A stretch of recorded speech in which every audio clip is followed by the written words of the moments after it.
거제도에 오니까 참 좋습니다. 제가 거제도를 정말 사랑합니다. 제가 거제도에서 태어났거든요. 제가 지금 부산에서 왔는데, 부산에서 이제 거가대교를 타면 제일 처음에 초입에 칠천도가 있죠. 그 칠천도에서 제가 태어나서 초등학교 6학년 때까지 살다가 초등학교 6학년 때 이제 부산으로 이사를 갔습니다. 그러니까 어린 시절을 거의 거제도에서 보냈죠. 고향 마을 앞바다에서 이렇게 수영도 하고 해루질을 하던 기억이 엊그제 같습니다. 막 눈에 선합니다. 그래서 그 기억 때문에 자주 여기 거제도에 방문을 합니다. 자주 찾아와서 고향 마을도 가고 거제도도 이렇게 한 바퀴 돌기도 하고 그렇게 합니다. 예전에는 이 거제도를 제 고향을 가려면 저 경남의 진해 쪽에 있는 용원에서 이제 카페리를 타고 차를 싣고 왔어야 되거나 혹시 이제 뭐 통영 쪽으로 쭉 돌아서 이렇게 들어오기도 해야 돼서 참 이게 어려웠거든요. 그런데 하나님께서 얼마나 저를 사랑하시는지 거가대교를 놓아 주셔가지고 지금 편안하게 왔다 가고 있습니다. 그전에는 또 저기 칠천도 들어가는 연륙교까지 미리 나와 주셔가지고 차로 그냥 편하게 1시간도 안 걸리게 집에서 왔다 갔다 할 수 있습니다.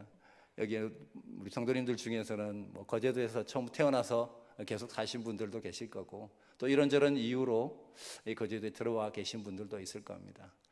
고향 분들을 만나서 그런지 더 좋은 것 같습니다. 무엇보다 예수 그리스도 안에서 우리가 믿음의 한 형제로 자매로 만났으니 얼마나 기쁜 일입니까? 이 저녁에 하나님이 주신 귀한 말씀, 부족한 종을 통해서 말씀하실 때 하나님의 귀한 은혜가 우리 모두에게 충만하시길 소망합니다. 수학 용어 중에 이게 변수와 상수라는 것이 있습니다. 변수는 말 그대로 변하는 수, 어떤 조건이나 상황에 따라서 이 수 값이 변하는 것을 말합니다. 근데 상수는 정해진 수죠. 값이 정해져서 변하지가 않는 겁니다.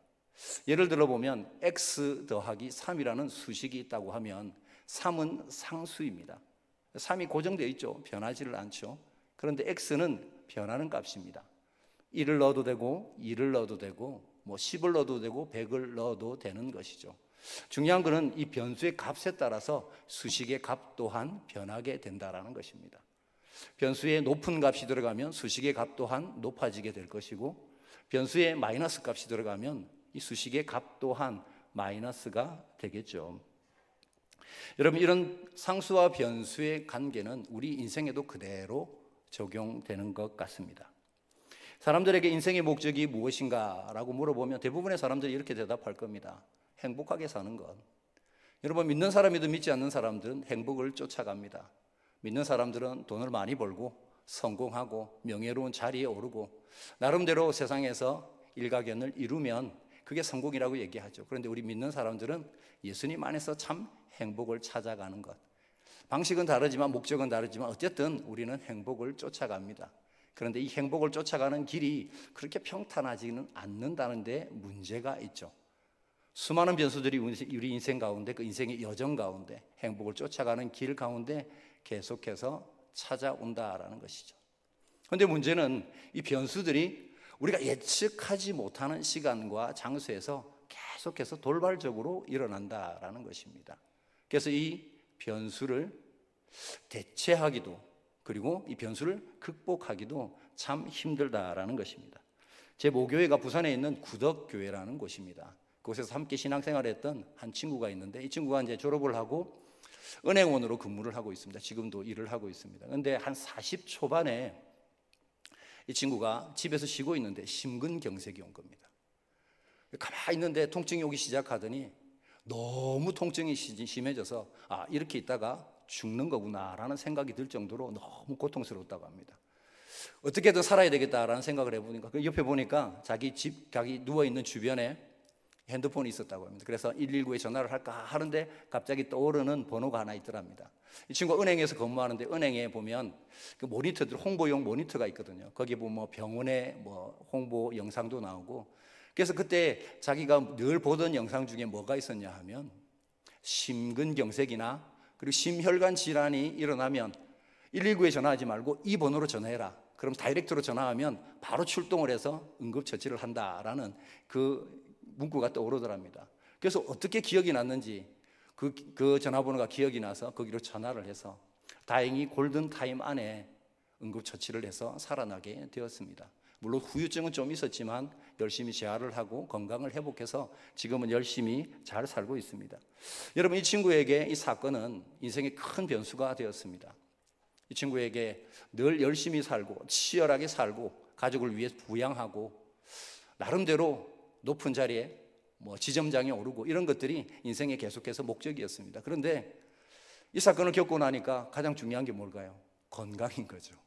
건강보다 중요한 게 없구나라는 것을 깨달은 겁니다. 아무리 좋은 집에 살고 좋은 차를 타고 그리고 부자로 산들 여러분, 건강 잃으면 죽으면 말짱 도루묵인 것이죠. 그 생각이 문득 들더랍니다. 그래서 건강을 챙겨야 되겠다. 그때부터 열심히 운동하면서 지금 건강하게 살려고 노력하고 있다는 것이죠. 그런데 무엇보다 이 사건으로 인해서 이 친구는 신앙생활에 열심을 내게 되었습니다. 원래 이 친구는 신앙이 되게 좋은 친구였어요. 같이 고등부 신앙생활 할 때 정말 순수하고 신앙적으로 참 좋은 친구였는데 대부분의 사회초년생들이 그렇듯이 졸업을 하고 은행에 취직을 하고 승진하고 결혼하고 이런저런 치열하게 바쁘게 살다 보니까 신앙이 소홀해지기 시작한 겁니다. 교회 다니는 게 형식적으로 변한 것입니다. 그런데 심근경색에 걸리고 한번 이렇게 큰 사고를 당하니까 여러분, 주님 앞까지 갔다 왔지 않습니까? 주님 만나기 직전까지 갔다 왔으니까 얼마나 놀랬겠습니까? 그런 생각이 들었답니다. 이렇게 살다가 안 되겠구나. 내가 주님 만날 준비를 아직 못하고 있는데 정말 내가 천국 갈 수 있나? 이런 고민들이 갑자기 탁 들더랍니다. 그때부터 이 친구는 가족들과 함께 신앙생활을 정말 열심히 하기 시작했습니다. 지금 다니는 교회의 안수집사로 충성스럽게 열심히 섬기고 있습니다. 이 친구에게 있어서 이 심근경색이라는 변수는 아주 신앙적으로는 큰 긍정적인 결과로 귀결되었던 것이죠. 이 외에도 우리 삶의 변수는 너무나 많습니다. 우리가 살아가는 삶의 모든 환경들이 다 변수라고 할 수 있죠. 제 친구의 경우처럼 사고가 난다든지 아니면 갑작스럽게 암이라든지 어떤 큰 질병이 찾아온다든지, 여러분, 이런 것들은 삶의 큰 변수라고 할 수 있죠. 그런데 또 소소한 변수들이 있습니다. 매일 아침 맞이하는 하늘, 날씨, 불어오는 바람도 이런 변수가 될 수 있습니다. 여기저기 마주치는 수많은 사람들, 인간관계도 변수가 될 수 있습니다. 요즘 한창 거제도에는 관광을 많이 오죠, 그죠? 여러분, 휴가철에 갑작스럽게 방문하는 음식점도 이런 변수가 될 수 있습니다. 실제로 제가 아는 스시집 사장님이 있는데 이 스시집 사장님이 원래는 다른 일을 하던 분입니다. 그런데 스시를 너무 좋아하다 보니까 국내에 있는 스시집도 다 가보고 일본에 여행 가서 스시집도 막 탐방을 하고 막 그럴 정도였습니다. 그런데 어느 해에 일본에 여행을 간 겁니다. 그래서 여기저기 다니던 중에 차를 몰고 가다가 우연하게 시골에 있는 조금 허름한 그 스시집을 방문을 했다고 합니다. 그런데 알고 보니 거기가 100년이 넘은 아주 오래된 유서 깊은 가게였던 것입니다. 대를 이어서 장인 정신을 가지고 투철하게 이 스시집을 운영하고 있는 사람이었던 것이죠. 사장님과 대화를 하다 보니까 감동을 받은 겁니다. 그 직업에 대한 자부심, 장인 정신, 사명감.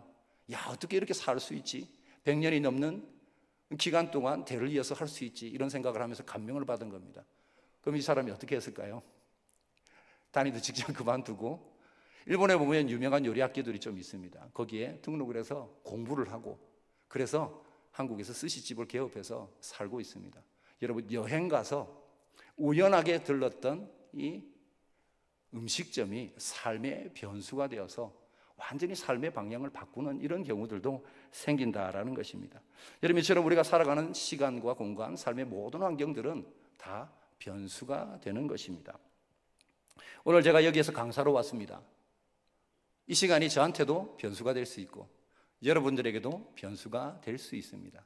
중요한 것은 이 모든 변수들을 긍정적인 결과로 귀결시키는 것이 중요한 것이죠.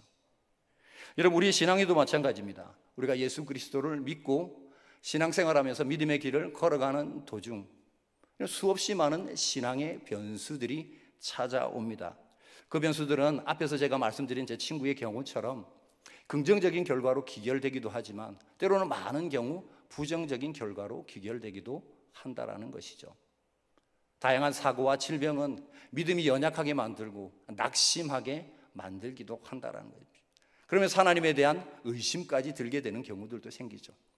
믿지 않는 가족에서 나오는 그런 사람들은 가족의 핍박 때문에 믿음을 등지는 경우들도 꽤 많이 있습니다. 신천지와 같은 이단에 빠진 친구 때문에 자기 또한 잘못된 길로 들어가는 경우들, 여러분 이런 변수들이 찾아올 수 있다라는 것이죠. 여러분 이런 다양한 신앙의 변수들 앞에서 우리가 흔들리지 않기 위해서는 어떻게 해야 될까요? 우리는 연약해서 넘어지지 않습니까?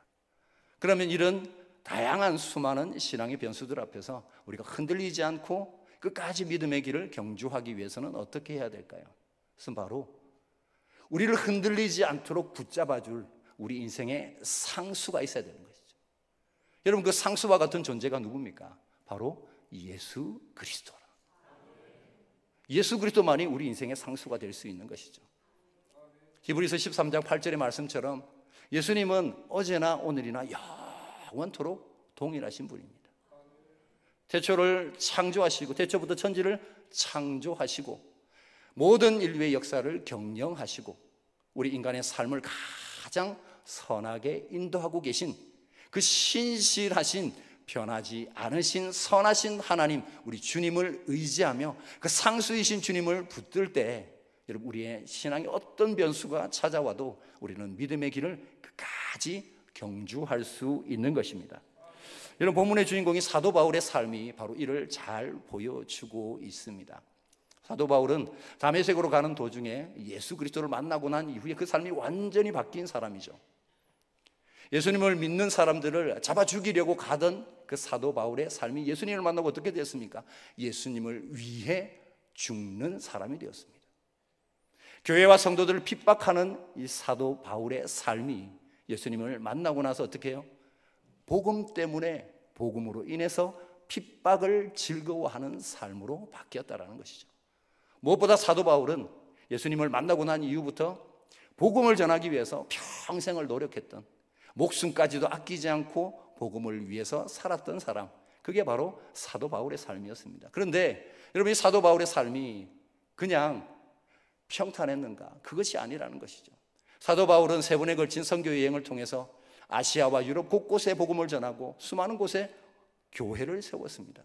그런데 그 여정이 너무나 힘겨웠다는 것이죠. 그의 신앙과 그의 삶을 위협하는 수많은 신앙의 변수들이 다가와서 그를 힘들게 했다는 것입니다. 그런데도 불구하고 이 사도 바울이 끝까지 이 믿음의 사명을 감당하고 승리할 수 있었던 비결, 그것은 바로 인생의 상수이신 주님을 붙들었기 때문이라는 것이죠. 여러분 바울의 믿음을 위협하는 변수들은 참 많이 있었습니다. 그런데 오늘 한 3가지 정도만 나눠보겠습니다. 첫 번째, 이 사도 바울의 믿음의 변수, 이 신앙의 변수에는 뭐가 있었을까요? 육체적인 연약함이 있었습니다. 여러분 사도 바울 생각하면 여러분 어떻습니까? 참 강인한 사람 아닙니까? 열정적인 사람. 그런데 사도 바울은 실제로는 질병이 많은 사람이었습니다. 아픈데도 참 많고, 그래서 그의 동력자 중에 누가 있었냐면요, 누가가 있었죠. 의사 누가가 같이 다니면서 그의 주치의처럼 그를 돌봐주기도 했습니다. 이 사도 바울은 고린도후서 12장 7절에서 자신의 그 연약함에 대해서 이렇게 고백합니다. 여러 계시를 받은 것이 지극히 크므로 너무 자만하지 않게 하시려고 내 육체의 가시 곧 사탄의 사자를 주셨으니 이는 나를 쳐서 너무 자만하지 않게 하려 하심이라. 바울은 자신에게 육체의 가시가 있었다라고 얘기를 합니다. 많은 학자들이 이게 뭘까 이게 의견이 분분합니다. 어떤 학자들은 이것이 사도 바울의 눈과 관련 질병, 안질 것이다 라고 추측하는 학자들도 있습니다. 사도행전 9장에 보면 다메섹 도상에서 예수님을, 부활하신 예수님을 만나죠. 그때 하늘에서 빛이 내립니다. 그러면 사흘 동안 눈이 멀게 되죠. 바울이 그때 영향으로 눈에 병이 생겨서 평생을 그 안질로 고생했을 것이다. 어떤 학자들은 이렇게 주장합니다. 또 어떤 학자들은 안질이 아니라 간질이었을 것이다. 또 다양한 그런 학설들이 있습니다. 어쨌든 사도 바울에게는 육체적인 연약함, 질병 이런 것들이 있었다라는 것입니다. 이 사도 바울은 얼마나 힘들었는지 이것을 예수님께 좀 없애주면 좋겠다. 주님, 내가 복음을 전하는데 내가 좀 더 건강하면 복음 전하는데 좀 열심히 더 할 수 있을 것 같은데, 더 큰 열매 맺을 수 있을 것 같은데, 주님 내가 건강하면 더 열심히 주님께 쓰임 받을 수 있을 것 같은데, 그래서 주님께 3번이나 없애달라고 간구를 합니다. 그런데 주님의 대답이 어떻습니까? 고린도후서 12장 9절을 보십시오. 나에게 이르시기를 내 은혜가 내게 족하도다. 이는 내 능력이 약한 데서 온전하여 짐이라 하신지라. 그러므로 도리어 크게 기뻐함으로 나의 여러 약한 것들에 대하여 자랑하리니 이는 그리스도의 능력이 내게 머물게 하려 함이라. 아멘. 내 은혜가 내게 족하다. 무슨 뜻입니까? 안 고쳐준다는 얘기예요. 너 있는 그대로 됐다라는 겁니다. 너 지금 상태로 살아가는 것이 내 뜻이라는 것입니다. 너 육체에 같이 안고 살아가는 것이, 너 연약하게 살아가는 것이 주님의 뜻이라고 말씀하고 있는 것입니다. 왜 내버려 두십니까? 왜 고쳐주지 않으십니까? 우리가 상식적으로, 인간적으로 생각해 보면, 여러분, 고쳐주시면, 바울과 같이 위대한 사도 더 건강하게 해주시면 더 많은 곳에서 복음을 전하고 더 많은 곳에 교회를 세우는 하나님의 큰 역사 감당할 수 있지 않겠습니까? 그런데 안 된다라는 거예요. 지금 있는 그대로 너는 그렇게 살면 된다. 왜 그러셨을까요? 오늘 말씀하시는 대로 겸손하게 살라고. 바울은 어떤 사람입니까? 여러분, 대단한 사람입니다. 여러분, 대단한 스펙을 가진 사람이었고, 주님께서 또 계시도 주시고, 도메스 도상에서 부활하신 예수님께 직접 만나 주시고, 여러분, 여러 가지 계시들을 통해서 주님께서 그 복음을 알려주셨단 말이죠. 여러분, 이런 대단한 사람에게 건강까지 있으면 어떻습니까? 내가 능력이 있어서, 내가 이만큼 되기 때문에 주님께서 도와주시긴 하지만 나의 능력이 좀 있는 것 같아, 나의 힘이 좀 있는 것 같아, 나의 공로가 있는 것 같아. 여러분, 이런 생각을 할 수 있지 않겠습니까? 주님께서 그렇게 말씀하시는 겁니다. 교만하지 말라고, 겸손하라고.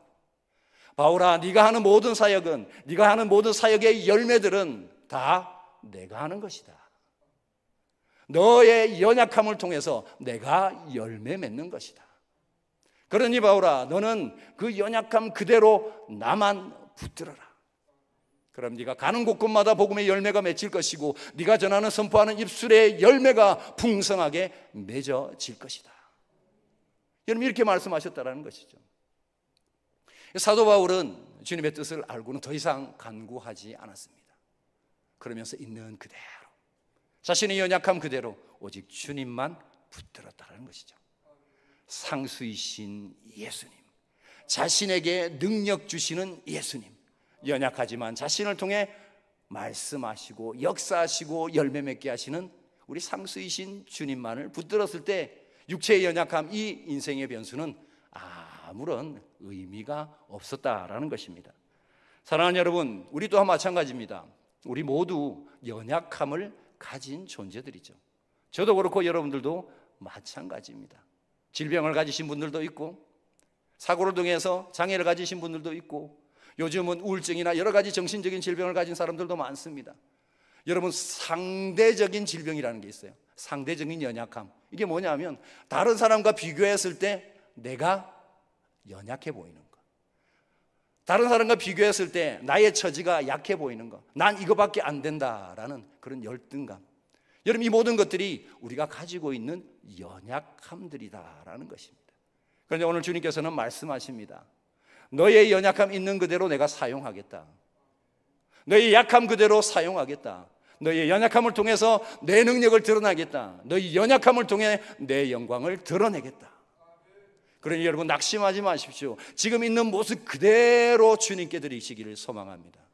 그럴 때 우리를 통해서, 바울을 통해서 역사하셨던 그 주님의 능력이 우리를 통해서도 분명하게 나타날 줄 믿으시기를 원합니다.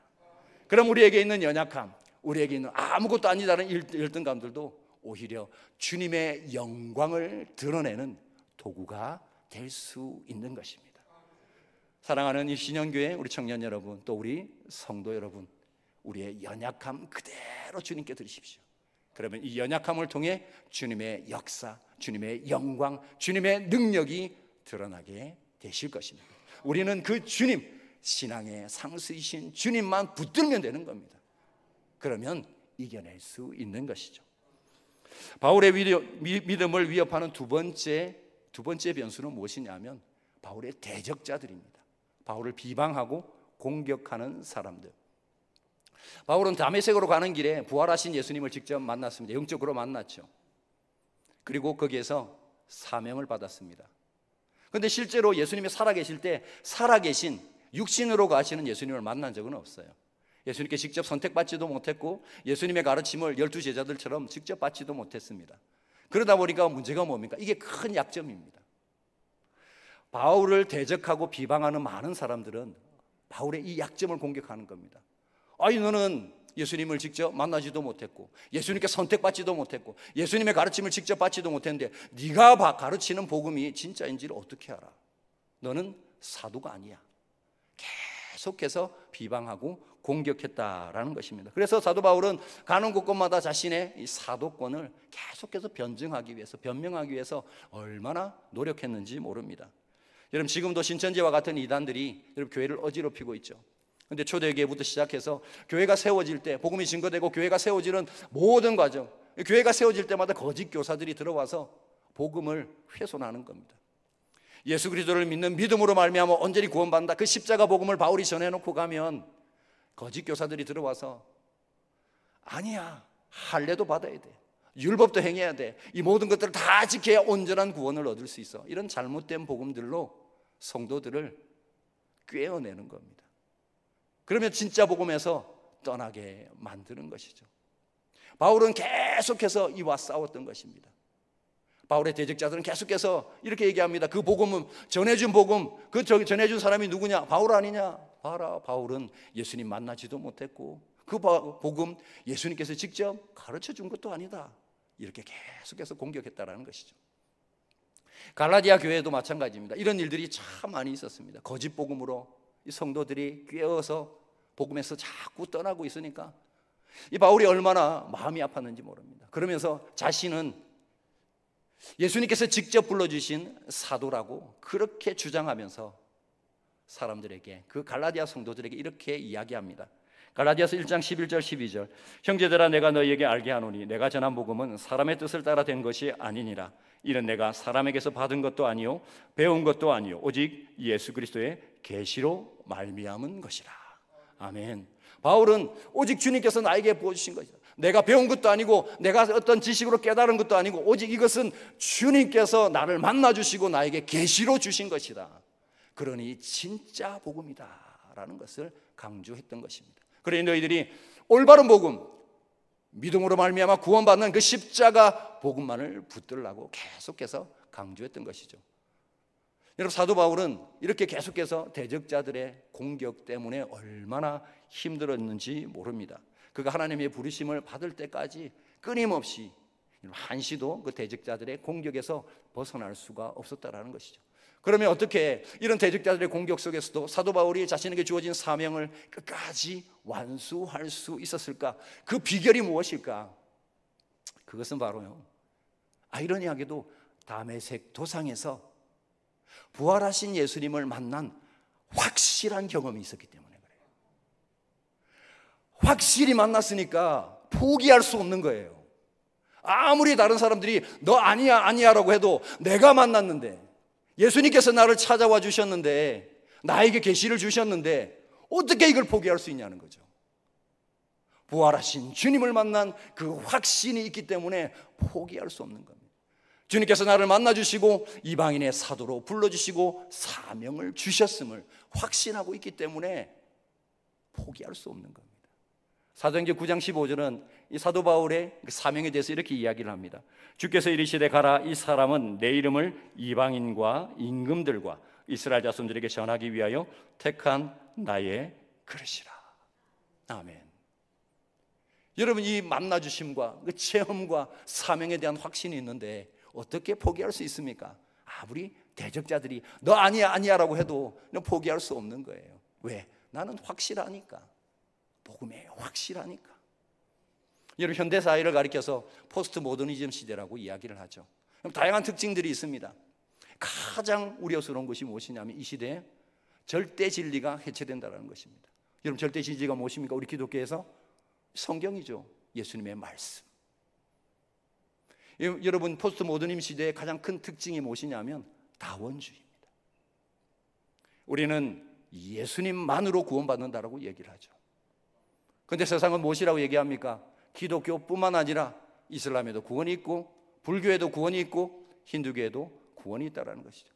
저 산 정상에 올라가는 길이 어떻게 기독교 하나뿐이겠느냐? 불교도 올라갈 수 있고 이슬람도 올라갈 수 있고 힌두교도 올라갈 수 있다는 것이죠. 왜 너희만 잘났느냐 하는 것이죠. 이게 바로 포스트모더니즘 시대의 특징이라는 것입니다. 그런데 여러분, 우리는 어떻게 이야기합니까? 기독교는 어떻게 선포합니까? 오직 예수님만이 예수님만의 구원의 유일한 길이라고 말씀하죠. 예수님께서는 요한복음 14장 6절에서 이렇게 말씀하시죠. 내가 곧 길이요 진리요 생명이니 나로 말미암지 않고는 아버지께로 올 자가 없느니라. 아멘.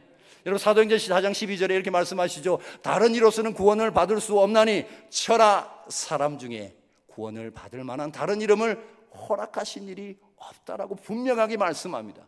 우리는 예수 그리스도를 통해서만 구원받음을 확신하고 그것이 복음이라고 이야기하고 그 복음을 전해야 되는 사명을 가진 사람들입니다. 여러분, 세상이 우리를 대적하고 비방합니다. 그 복음 가짜야, 예수 그리스도만 통해서 아니야, 하나님은 살아계시지 않아. 여러분은 거짓 진리로 거짓 복음들로 우리를 공격한단 말이죠. 여러분, 현대 세계 사회가 바로 이와 같은 사회입니다. 그런데 우리가 사도 바울처럼 대적하는 이 사회에 맞서서 이길 수 있는 힘은 여러분 다른 데 없습니다. 복음입니다. 그리고 그 복음에 대한 확신을 가지고 있어야 되는 겁니다. 여러분, 그런 의미에서 우리는 사도 바울처럼 다메섹 도상에서 만난 그 사도 바울이 만난 예수님처럼 예수님에 대한 확실한 만남에 대한 증거가 있어야 되는 거죠. 확실한 체험이 있어야 됩니다.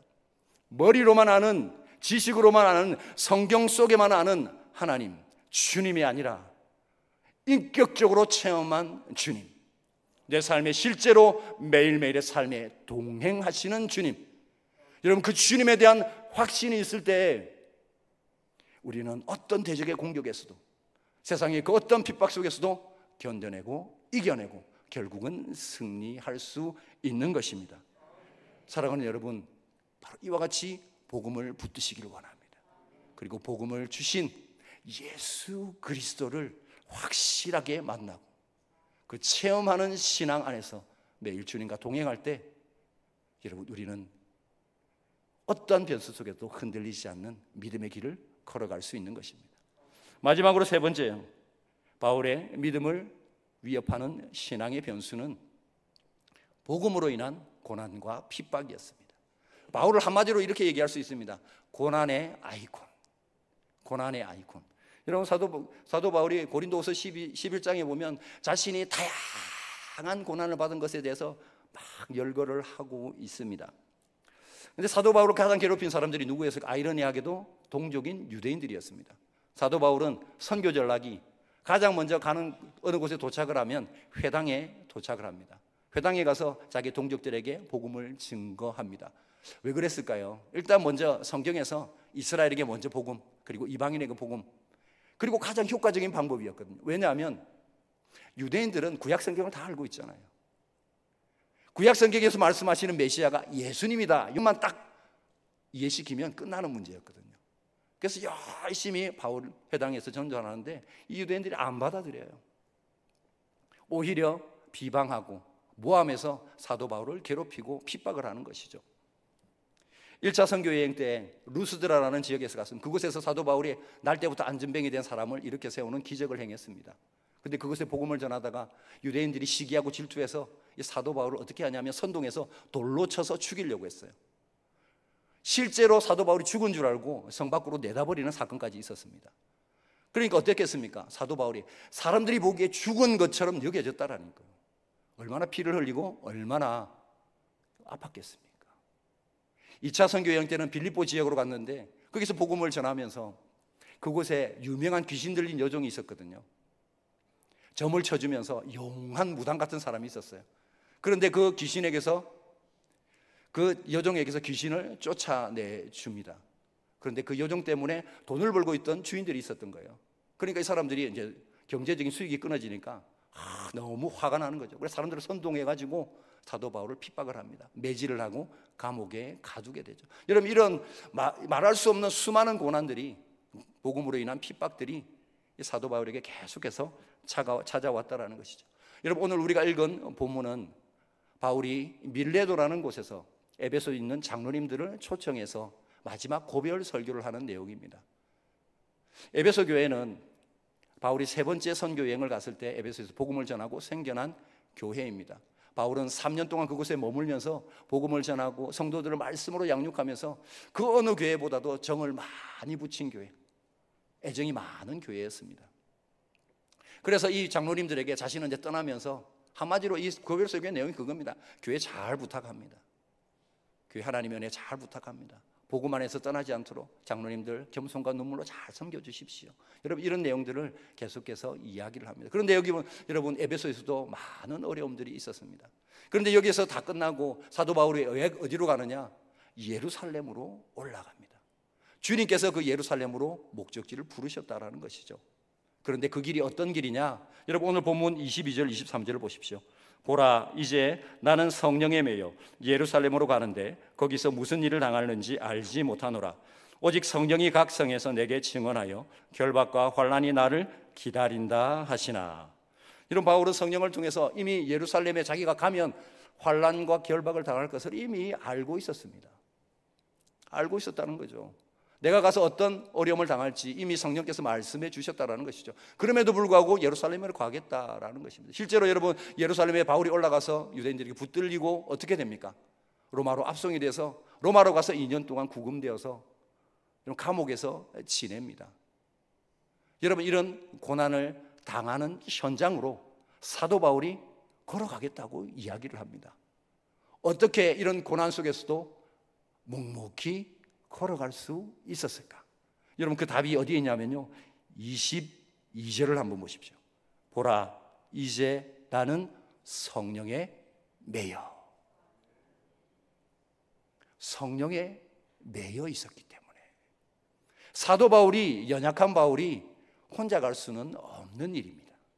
그런데 사도 바울이 성령께 붙들려 있는 인생이었기 때문에, 성령께서 그를 인도하고 있었기 때문에, 성령께서 그 연약함 가운데 능력으로 역사하고 있었기 때문에 바울은 예루살렘으로, 그 고난의 현장으로도 묵묵히 걸어갈 수 있었던 것입니다.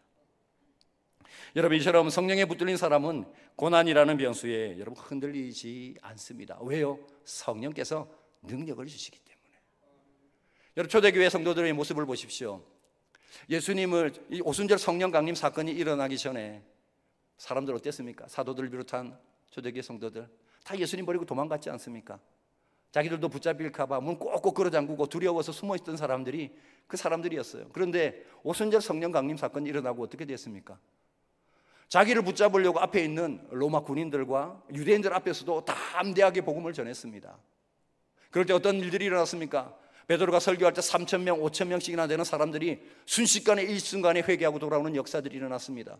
가는 곳곳마다 복음을 전했더니 놀라운 구원의 역사가 일어나게 되었습니다. 어떻게 그렇게 바뀔 수가 있었습니까? 연약한 그들, 두려워하던 그들이 어떻게 이렇게 복음을 전하는 사람들로 바뀔 수 있었습니까? 능력으로 바뀔 수 있었습니까? 그것은 바로 성령께서 그들과 함께 하셨기 때문에, 성령의 충만함을 입었기 때문에, 그리고 성령의 충만함을 입은 그들에게 성령의 능력으로 역사하셨기 때문에, 예수님께서는 하늘에 올라가시면서 제자들에게 이렇게 말씀하시죠. 사도행전 1장 8절의 말씀, 오직 성령이 너희에게 임하시면 너희가 권능을 받고 예루살렘과 온 유대와 사마리아 땅끝까지 이르러 내 증인이 되리라.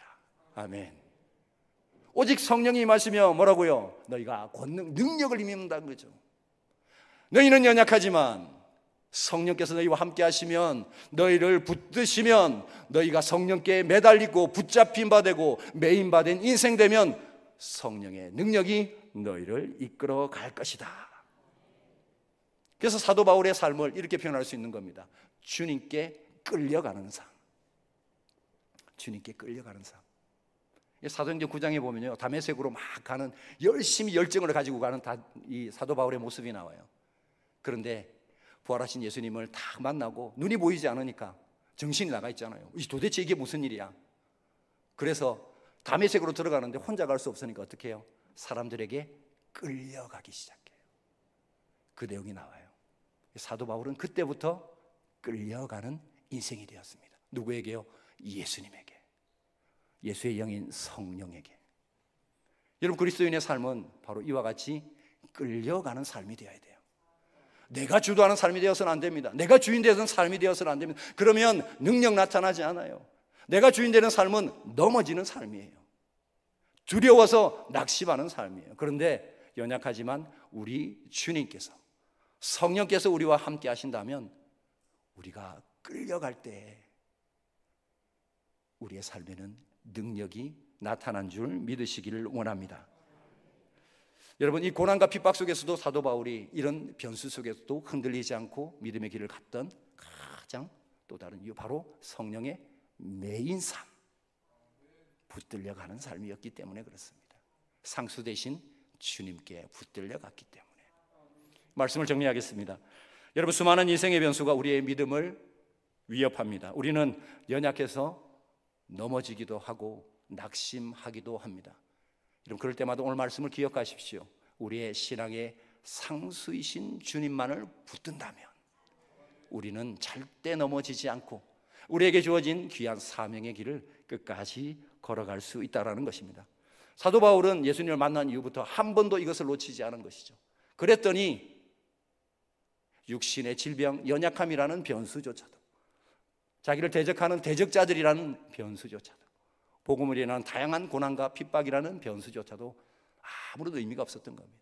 그 모든 변수조차도 극복하고 주님의 길을 걸어갈 수 있었던 것이죠. 오늘 본문 24절의 말씀처럼 이렇게 당당하게 고백할 수 있어야 됩니다. 우리 같이 함께 읽겠습니다. 내가 달려갈 길과 주 예수께 받은 사명, 곧 하나님의 은혜의 복음을 증언하는 일을 마치려 하면은 나의 생명조차 조금도 귀한 것으로 여기지 아니하노라. 아멘. 여러분, 이 고백이 우리의 고백이 되기를 원합니다.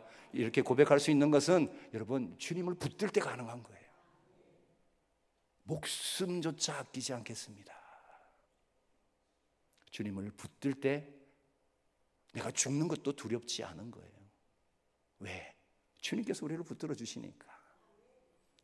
신앙의 상수이신 주님을 붙드시기를 원합니다. 세상의 모든 것들은 다 변합니다. 그러나 오직 주님만은 변하지 않습니다.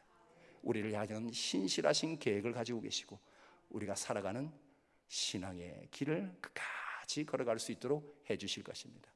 사랑하는 성도 여러분, 함께한 오늘 헌신 예배를 드리는 우리 특별히 청년 여러분, 수많은 인생의 변수들 앞에서 오늘 주신 말씀을 잘 기억하십시오. 너무나 당연한 말씀이지만 당연하지 않게 살아가기 때문에 우리가 참 힘이 드는 삶을 살아가는 거예요. 신앙의 상수, 인생의 상수이신 주님만을 꼭 붙드시는 저와 여러분들 되기를 주님의 이름으로 축복합니다. 기도하겠습니다. 참된 소망 되신 주님, 우리의 신앙을 위협하는 세상의 수많은 변수 가운데서도 우리 인생의 가장 확실한 상수가 되어주시는 주님만을 붙들게 하여 주옵소서.